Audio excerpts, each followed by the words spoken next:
किसी ने बड़े काम की बात कही है कि जिंदगी में हमेशा ऐसे दो लोगों से सावधान रहना। एक तो वे जो आप में वो खूबी बताएं जो आप में है ही नहीं, और दूसरे वे जो आप में वो कमी बताएं जो आप में है ही नहीं। नमस्कार दोस्तों, एक छोटी सी कहानी ये एक राजा की है। राजा की कोई संतान नहीं थी। वो हालां बहुत अच्छे राजा थे, अच्छे राजा उनकी गणना होती थी, अपने काम को बहुत अच्छी तरीके से करते थे, ईमानदार थे, कर्तव्यनिष्ठ थे, लेकिन कोई संतान नहीं थी। तो ये तक उत्तराधिकारी किसे बनाए। तो उनके जो मंत्री थे उसमें किसी ने सलाह दी कि राजन आप देख लीजिए, आपके पास तो मंत्रियों की फौज है, अधिकारियों की फौज है, इसमें से किसी एक को बना दीजिए, मंत्री वो राजा बना दीजिए। दूसरे कहते थे आप और कोई परीक्षा करवा दीजिए, किसी तरह से बहुत सारे लोग आ जाएंगे। तो राजा ने सोचा हाँ ये सही है, एक परीक्षा कर लेते हैं, एक मूल्यांकन कर लेते हैं कि कौन इस काबिल है। फिर किसी मंत्री ने कहा लेकिन किस हिसाब से करेंगे, राज्य में तो बहुत सारे लोग हैं। तो उन्होंने कहा कुछ, किसी ने कहा क्राइटेरिया रख दीजिए। तो राजा ने कहा नहीं, क्राइटेरिया नहीं रखा जाएगा, इसमें कोई किसी प्रकार का बंधन नहीं होगा, इसमें कोई भी आकर के भाग ले सकता है। क्योंकि हमारे पास समय है तो हम समय देंगे, 1 दिन 2 दिन, 1 महीने, 1 हफ्ते, 1 साल भी चलेगा, 2 साल तो भी हम करेंगे, हमारे पास समय है, लेकिन हम चुनाव सही करेंगे। ये राजा को जची बात। उसने कहा हाँ ठीक है, लेकिन परीक्षा मैं ही लूंगा, मैं ही देखूंगा, जो लोग आएंगे मैं उनका निरीक्षण करता रहूंगा, अपने हिसाब से उनके साथ मैं इंटरव्यू करूंगा और मैं समझ जाऊंगा कि कौन है, मेरे पास ये क्षमता है, मैं समझ लूंगा कि राजा किसको बनाया जाए। सब लोग मान गए। यह बात पूरे राज्य में प्रसारित करवा दी गई कि राजा के पास जो राजा बनना चाहें वो आए, राजा से मिलें, इंटरव्यू उनका राजा करेंगे और हो सकता संभावना है कि अगले राजा बन जाए। पूरे राज्य में ये बात फैल गई, सब लोग आने लगे।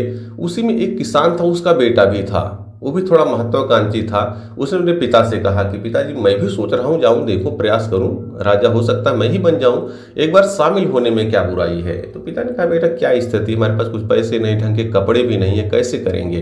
तो उसका बेटा भी परेशान था और पिता दोनों मिलकर, लेकिन उसके पिता ने कहा ठीक है तुम कोशिश करो। कपड़े नहीं थे उसके पास, तो सोचा ठीक है कपड़े नहीं, कोई एक कोशिश करते हैं, एक अच्छा सा बना लेते हैं। फिर वो इधर उधर से जुगाड़ कुछ पैसे बनाते हैं और एक अच्छा सा कोट बना लेता, कम से कम ऊपर सही रहेगा, ऊपर का पहन लेंगे।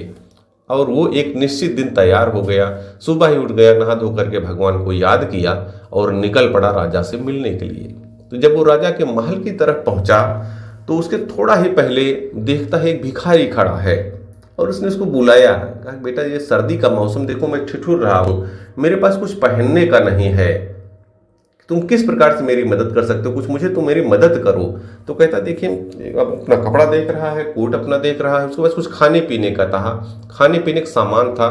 तो कहता ये लीजिए खाने पीने का सामान, ये खा पी लीजिए। तो कहता है जो आज भिखारी था, कहा नहीं मुझे खाने पीने तो मुझे नहीं, मुझे सर्दी लग रही, कुछ कपड़े चाहिए। तो अब देख रहा है अपने कपड़े और आगे देख रहा है मुझे वहाँ जाना है, किस प्रकार से जुगाड़ करके बनाया था। लेकिन अंत में वो आदमी डिसाइड करता है, जो किसान का बेटा, कि ठीक है ये कोट है, आप इससे काम चल जाएगा, ले लो। वो कोट उसको दे देता है। लेकिन अब उसके मन में आ रहा है कि क्या भगवान कौन सी परीक्षा ले रहे हैं, अब इंटरव्यू देने जाना, कैसे राजा से मिलूंगा इन कपड़ों में। लेकिन फिर भी वो आगे जाता है, तो जाता उसको पहरेदार मिलते हैं, तो बताता है उनसे कि मैं इंटरव्यू के लिए मुझे राजा से मिलना है, मैं राजा से मिलना चाहता हूँ। तो उसके जो पहरेदार थे एक बार उसको देखते हैं, लेकिन चूंकि निर्देश था ये कि कोई भी आए उसको भेजना है, तो पहरेदार उसको रोक नहीं पाते और वो चला जाता है। हालांकि वो भी थोड़ा सा, जो युवक था वो भी मन में सोच रहा है कि क्या इंप्रेशन पड़ेगा। वो पहुंच जाता है जहां पर जो राजा का कक्ष था, जहां पर वो साक्षात्कार लेते थे, वहां पर उसको भेज दिया जाता है। वो बैठ जाता है। अब उसके मन में अभी भी झंझावत है कि क्या होगा, मेरे तो कपड़े ऐसे गंदे, पता नहीं कैसा इंप्रेशन पड़ेगा। लेकिन आते हैं फिर अंदर से राजा साहब आते हैं। अब उनको आकर जैसे ही आते हैं देखता है तो चौंक जाता है, आश्चर्य में पड़ जाता है वो लड़का। क्यों पड़ जाता है, क्योंकि जो भिखारी थे और राजा दोनों का चेहरा मिल रहा था। अब वो संशय पड़ गया, वो राजा की तरफ देख रहा है, राजा भी उसकी तरफ देख रहे हैं। तो राजा ने कहा तुम चौंक क्यों रहे हो। तो कहा कि मन में आया, तो कहे तुम वही समझ रहे हो, तुम्हारे मन में जो चला मैं समझ गया, एक तुम्हें कोई रास्ते में भिखारी मिला था शायद। वो कहा हाँ मिला था, और वो कहा कि मेरे शायद वो मिलता जुलता है। तो कहा हाँ यही तो मैं सोच रहा हूँ, जो भिखारी था आपकी जैसा ही लग रहा है मुझे।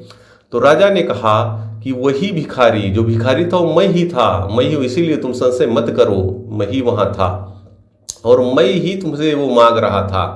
ये देखो तुम्हारा कोट ये रखा है, तुम अपना कोट ले लो और इस राज्य के अगले राजा तुम ही होगे। वो चौंक गया कि राजा ने ऐसा कैसे, आपने मुझसे कुछ पूछा ही नहीं, कोई बातचीत, कुछ आपने सवाल नहीं किए, आप इस प्रकार से डिसीजन कैसे ले रहे हैं, क्यों ऐसा निर्णय ले रहे हैं। तो राजा कहता अगर मैं राजा के रूप में यहाँ आकर के आपसे मांगता मुझे आप कोट अपना दे दो, तो आप कोट अपना मुझे जरूर दे देते। कोट ठीक है, मैं कुछ भी मांगता आप मुझे दे देते, आपको जब यह लग जाता कि मैं राजा बन जाऊंगा, आप देने से नहीं चकते। लेकिन जब भिखारी के रूप में मैंने मांगा और आपने दे दिया, इसका मतलब आपके अंदर वो भावना है, आप निस्वार्थ रूप से किसी काम को कर सकते हैं और उसको राजा बना देते हैं, राजा घोषित कर देते हैं। युवक खुश हो जाता है, घर जाता है, अपने पिताजी को भी बताता है और अगला राजा वो बन जाता है। तो दोस्तों, ये छोटी सी कहानी जो हमें सीख देती है कि हमें भी जीवन में अच्छे कार्य करने की आदत डालनी चाहिए और लोगों की मदद करते रहनी चाहिए, क्योंकि पता नहीं कब भगवान किस रूप में हमारी परीक्षा ले। और आप देखिए, व्यवहारिक क्षेत्र में, जीवन के क्षेत्र में आप देखेंगे कि हमेशा आगे वही लोग जाते हैं जो मन से अच्छे होते हैं, जो अच्छे कार्य करते हैं, जो दूसरे लोगों की मदद करते हैं।